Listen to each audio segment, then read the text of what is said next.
Perkataan yang pertama dia kata, "Abang ingat lagi tak abang bagi saya seluar free?" Saya masa tu tuan-tuan, kalau di antara 98 sampai 2015 dah banyaklah seluar free beli kat orang. Sebab memang kegemaran saya ni suka membeli tapi belum tentu memakai. Dia kata, "Tak, saya ni abang ingat tak? Saya yang nak minta kerja dispatch. Yang abang bagikan, abang kata ni semua seluar saya dah tak pakai. Slack ni kau ambil." Bila dia sebut slack saya teringat sebab saya saya tak pernah bagi orang slack. Kecuali pada dia. Oh, saya kata, "Kau Zam." Saya tu ingat, kau Zam, budak Melaka, budak Sungai Ramal.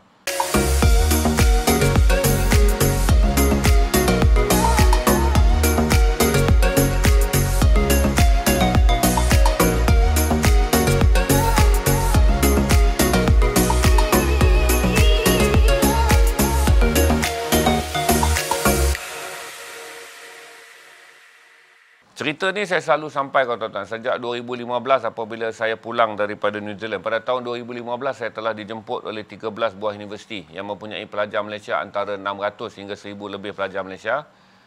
6 universiti di New Zealand dan 7 universiti di Australia. Saya travel lebih kurang 20 hari. Satu universiti sampaikan ceramah, lepas habis ceramah naik flight pergi pula ke bandar yang lain, sampaikan ceramah, habis ceramah tidur, besok pagi naik flight. Malam sampaikan ceramah, tidur, esok pagi terbang. Jadi dalam tempoh sekitar 20 hari itu, saya terbang ke 13 buah bandar. 6 di New Zealand dan 7 di Australia untuk menyampaikan ceramah dalam 2 sesi. Sesi siang adalah kepada pelajar-pelajar Malaysia yang mengambil jurusan, yang mengambil pendidikan di peringkat degree. Manakala sebelah malam dalam kumpulan tertutup dengan pelajar-pelajar Malaysia yang mengambil pendidikan dalam master dan PhD.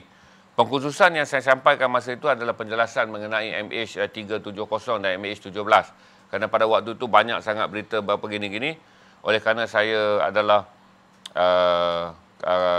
wartawan dan saya mengendalikan stream. Kerana pada waktu itu tiada channel di Malaysia yang melaksanakan laporan update harian mengenai MH370 dan MH17. Saya yang run update setiap pagi 7 hingga 8 pagi. Saya stream macam inilah tapi di TV. Jadi ini menyebabkan saya diminta untuk hadir ke semua tempat-tempat yang telah ditentukan oleh pihak kerajaan untuk berkongsi pandangan saya mengenai apa yang sebenarnya berlaku dalam MH17 dan MH370. Okey, itu settle lah kenapa saya berada di New Zealand dan saya berada di Australia.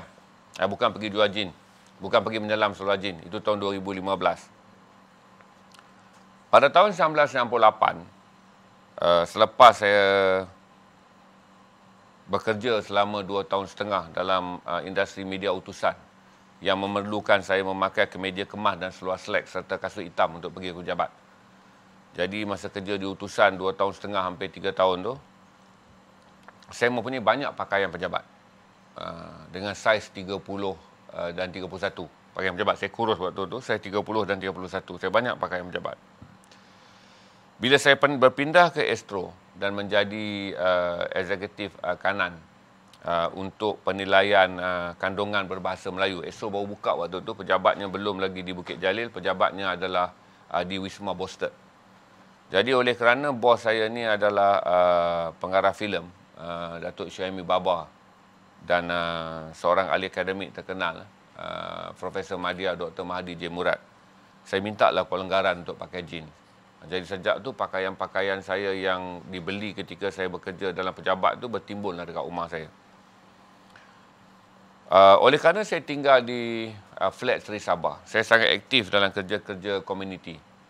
Kerana saya muda dan saya bergaul dengan orang tua-tua yang menjadi JKK ni, menguruskanlah aktiviti untuk mewujudkan satu adalah setiap kali penduduk nak menganjurkan majlis kahwin, salah satu kos bagi pada ibu bapa yang nak mengendalikan majlis kahwin ni adalah untuk menyewa mangkuk pinggan dan menyewa periuk belanga untuk mengadakan majlis kenduri.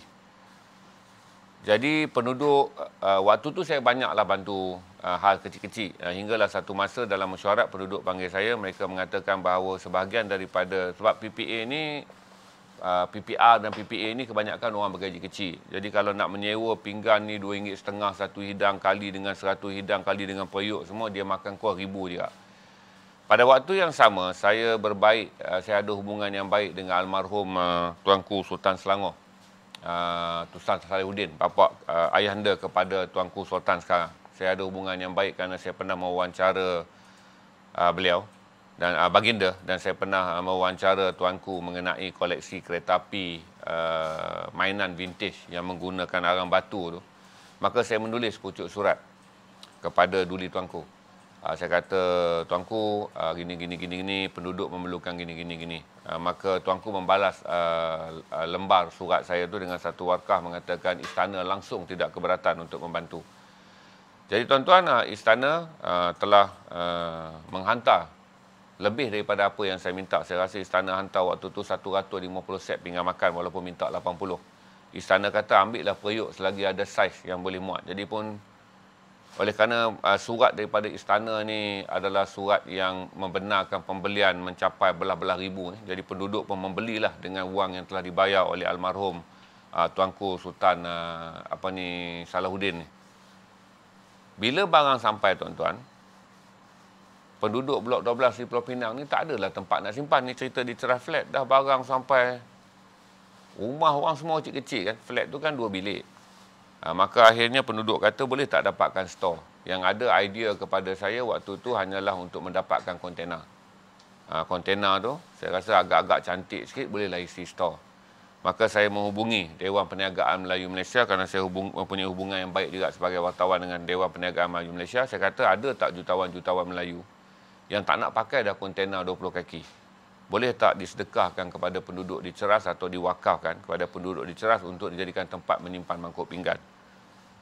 Dalam 2 hari je, Dewan Perniagaan Melayu Malaysia balas. Dia kata, Zainal, yang 20 kaki tak ada, yang 40 kaki ada.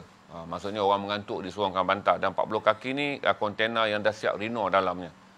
Dia nak bagi saya kontena yang baik kerana kontena tu telah dijadikan pejabat sebelum ini bagi sebuah projek besar kontrak. Jadi oleh kerana projek kontrak tu dah habis, maka Dewan Perniagaan Melayu Malaysia kata pergilah ambil kontena tu, kos kami tanggung, cuma bayarlah upah pemandu yang datang mengantar. Bila kontena 40 kaki datang, kebetulan di belakang flat yang saya duduk tu, bolehlah letak kontena 40 kaki. Penduduk ni keluar ni tuan-tuan macam pesta lah. Kontena 40 kaki dengan kren besar datang nak ambil kontena daripada belakang trailer. Kontena diangkat oleh kren, lepas tu penduduk kena betulkan supaya kontena tu jatuh betul-betul di atas batu yang untuk menyambut kontena ni sebagai store. Kemudian dengan bantuan banyak orang lah waktu tu, terutama Datuk Nazri Tan Sri Aziz, dia bagi sikit wang, maka kontena tu dibaiki, ada aircon apa semua, kemudian dibuat beranda. Kemudian dengan bantuan juga kewangan daripada banyak orang yang saya kenal waktu tu, kontena tu telah menjadi kelas bahasa Inggeris. Kita ada guru yang datang mengajar bahasa Inggeris, dan sebelah malam waktu tu tuan-tuan, budak-budak kalau nak pergi belajar mengaji, dia kena jalan kaki pergi ke masjid. Jadi sikit ancaman keselamatan kerana ruangnya gelap. Tapi kontena tu dipasangkan lampu, dipasangkan cahaya, maka dipanggil guru mengaji Quran datang mengajar dan diberi gaji bulan. Ini membolehkan kanak-kanak turun belakang rumah. Jadi mak ayah tak bimbang kerana mereka perlu merentas jalan gelap menuju ke Masjid Zubair Ibnu Awam untuk membaca Al-Quran. Selesai bab tu. Kemudian kerana saya aktif tuan-tuan, budak-budak muda ni yang main, dulu kalau petang-petang saya free, saya main bola. Saya main bola dengan budak-budak muda ni. Jadi budak-budak muda ni kata mereka ingin bertanding dalam Liga Kuala Lumpur Division 3. Jadi bila nak bertanding dalam Liga Division 3 memerlukan sedikit bantuan financial. Jadi satu adalah untuk mendapatkan lesennya.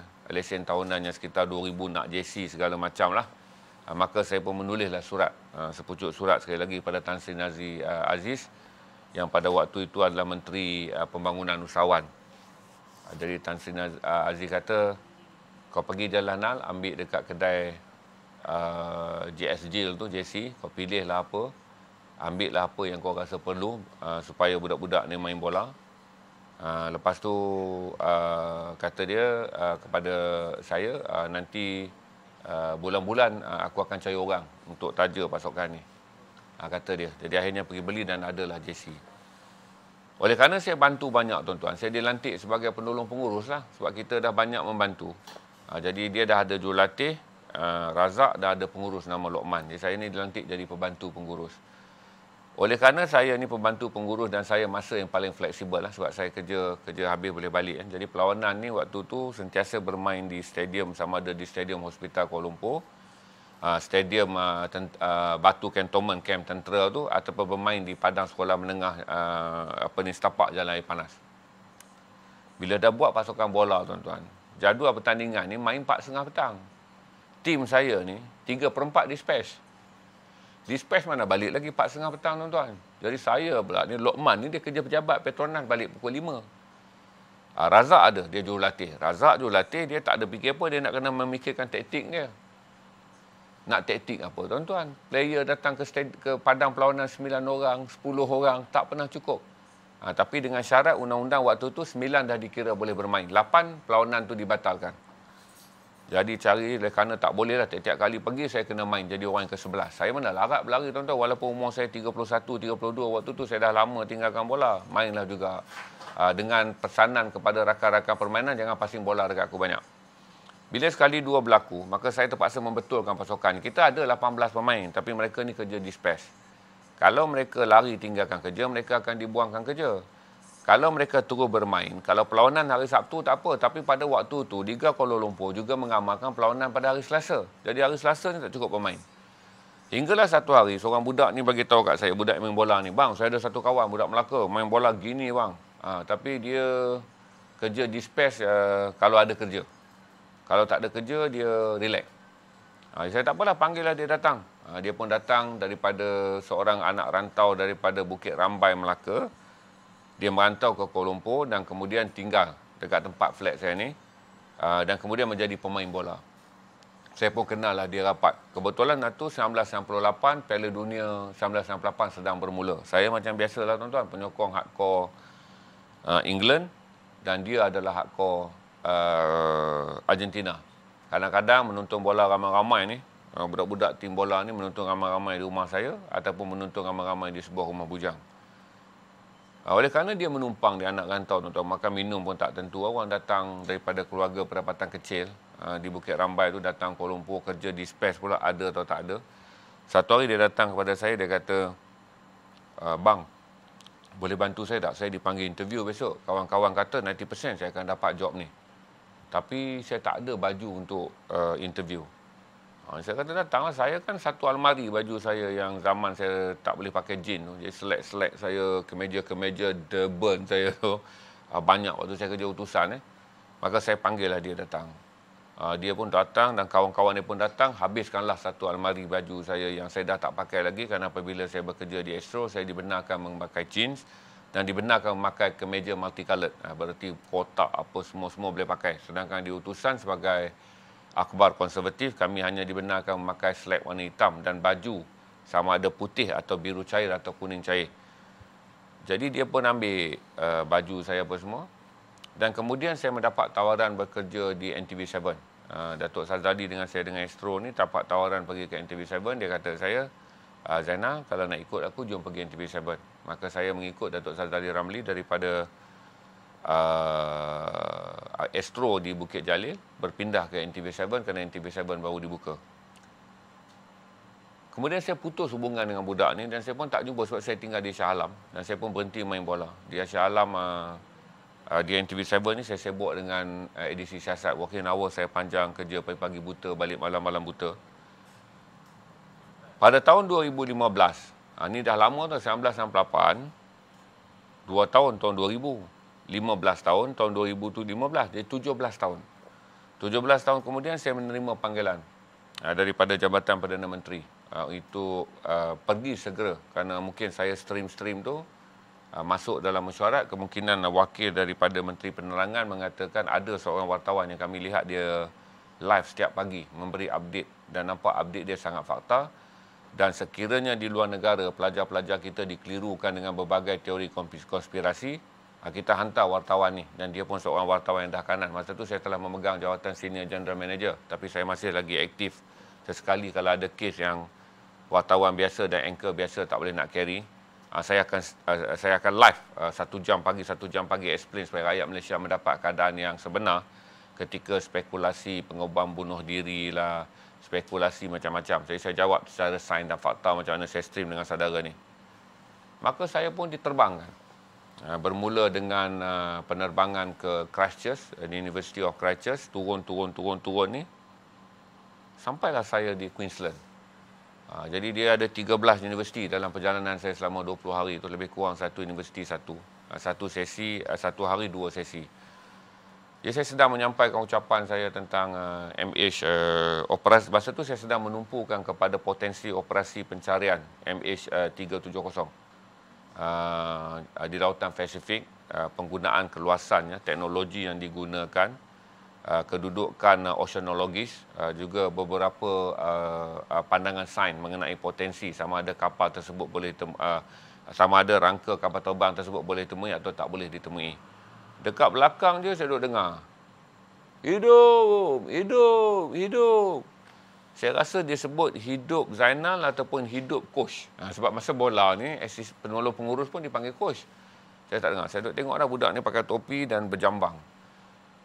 Saya kata kalau budak PAS ni, dia mesti takbir. Allah Akbar, Allah Akbar kan. Pasal dia pakai kepiah. Lepas tu dia memakai baju Ralph Lauren rugby shirt tu. Color oranye dan hitam. Tapi dia duduk jerit-jerit, saya biarlah. Saya rasa mungkin mustahil lah. Sebab saya pernah ke New Zealand sebelum tu. Tapi 1994, takkanlah saya datang tahun 2015, 11 tahun kemudian. Ada orang yang kenal saya lagi, rakyat Malaysia yang stay situ, dan dia pun tak nampak seperti 40-an kerana dia awal 30-an. Habis saja tuan-tuan, dia datang, dia turun peluk saya. Saya turun pada stage tanpa malu-malu. Walaupun ada duta Malaysia, ada pegawai-pegawai kanan kedutaan Malaysia, ada wakil-wakil kanan daripada Jabatan Perdana Menteri, dia datang, dia peluk saya. Perkataan yang pertama dia kata, abang ingat lagi tak abang bagi saya seluar free? Saya masa tu tuan-tuan, kalau di antara 98 sampai 2015 dah banyaklah seluar free beli kat orang. Sebab memang kegemaran saya ni suka membeli tapi belum tentu memakai.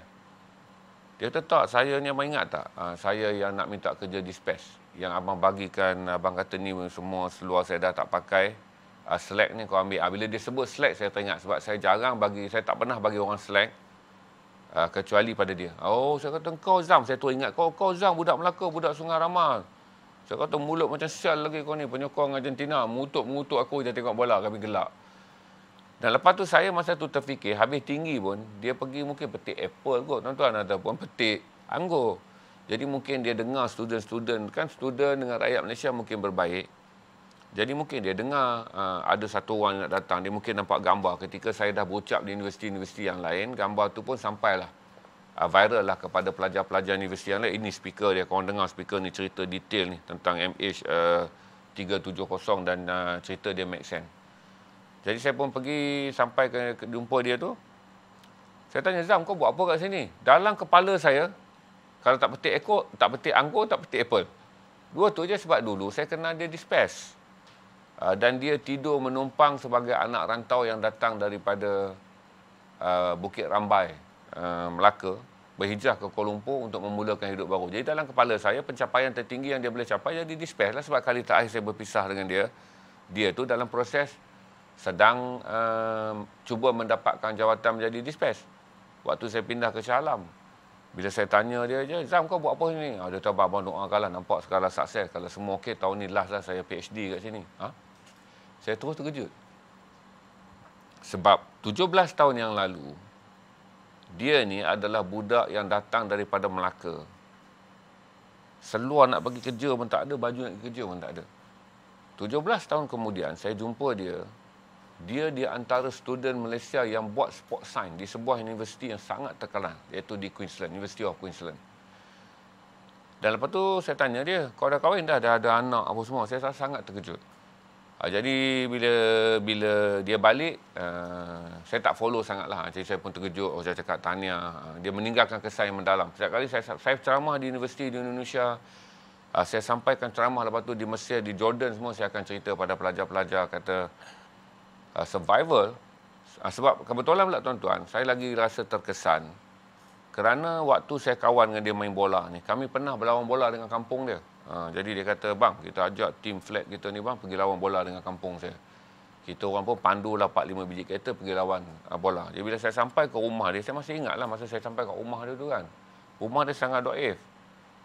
Sangat daif. Dan saya waktu tu saya masih ingat tuan-tuan, kalau tak ada RM20, saya ada RM30 dalam poket. Jadi bila saya masuk, saya bersalam dengan keluarga dia. Sebab nak singgah sekejap je, dia nak tukar baju. Saya salam, saya bagi sebab rumah dia sangat daif. Jadi bila saya jumpa dia di New Zealand dan dia antara dua orang je pelajar Malaysia yang dalam sains sukan pada tahun tersebut sedang menyiapkan PhD dia.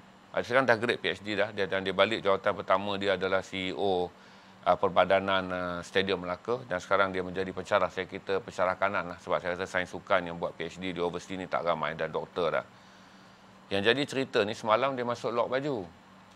Dia mungkin dengar cerita Abang Zainal sekarang jual live dekat Garasi TV. Jadi semalam dia masuk, dia ingat saya baca live kan, saya tak baca live, admin yang baca. Dia komen, "Bang, saya Azam ni bang.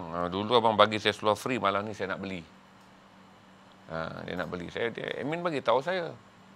Saya duduk fikir Azam mana, takkan Azam Syairi nak beli slot, dia jin pun tak pernah pakai. Kan? Dan saya ingat seorang lagi, takkan Azam UIA nak pakai. Azam UIA tu tie berketak dekat sini. Seluar selek, line, berketak dengan kasut hitam. Itu je Azam yang saya kenal. Bila dia bagi tahu saya Azam ni, baru saya ingat dia adalah Dr. Nur Azam. Maksudnya dah doktorate lah dia balik, dah jadi doktor. Jadi semalam dia beli, saya pun fikir ni adalah, sebab apa tuan-tuan? Lepas 2015, saya sentiasa membawa kisah dia ke seluruh dunia. Saya dijemput bagi ceramah di mana-mana universiti. Yang saya selalu menyindir pelajar-pelajar Malaysia yang mendapat JPA, mendapat beasiswa MARA. Saya selalu menyindir mengatakan bahawa kebanyakan saudara-saudara datang daripada maktab rendah saya MARA, datang pada sekolah selama penuh. Saudara semua hidup senang. Saya akan menceritakan tentang seorang budak yang mempunyai kelulusan yang sangat terhad, tak boleh automatik masuk universiti. Kena datang survive dan apply. Kerana waktu tu pelantikan UMAS pada waktu tu kemasukan intake ke pengajian sains sukan di UiTM sangat terhad. Jadi dia nak tunggu giliran dia tu tuan-tuan, dia nak survive, dia kena jadi dispatch. Jadi bila saya sampai di mana-mana tempat, saya sedang memberi galakan kepada semua orang. Saya akan berceritalah tentang bagaimana anak kampung daripada Sungai Rambai Melaka datang Kuala Lumpur, nasi kadang makan, nasi kadang tak makan. Tetapi bekerja keras dan akhirnya berjaya menyelesaikan dia di salah satu di antara universiti yang menawarkan pengajian sains sukan yang terbaik di dunia, iaitu University of Queensland di New Zealand. Jadi semalam saya terkejutlah lepas saya jumpa dia 2015, kami tak pernah berkomunikasi. Saya pun balik Malaysia, dia pun sedang nak menghabiskan tahun akhir dia. Dia minta saya doakan tahun akhir dia. Cuma saya tengok sekali dia bila ada sidang akhbar, tengok CEO Perbadanan Stadium Melaka adalah dia. Kemudian saya tengok dia juga, kemudian saya tengok dia menjadi pensyarah sains sukan di Universiti Teknologi Universiti UiTM, Universiti Institut Teknologi Amara. Jadi hari ini saya nak share lah pada saudara, kata ini kata orang muda pula, semangat orang muda. Bagaimana seorang budak kampung yang mempunyai fokus yang jelas dalam hidup dia datang ke Kuala Lumpur.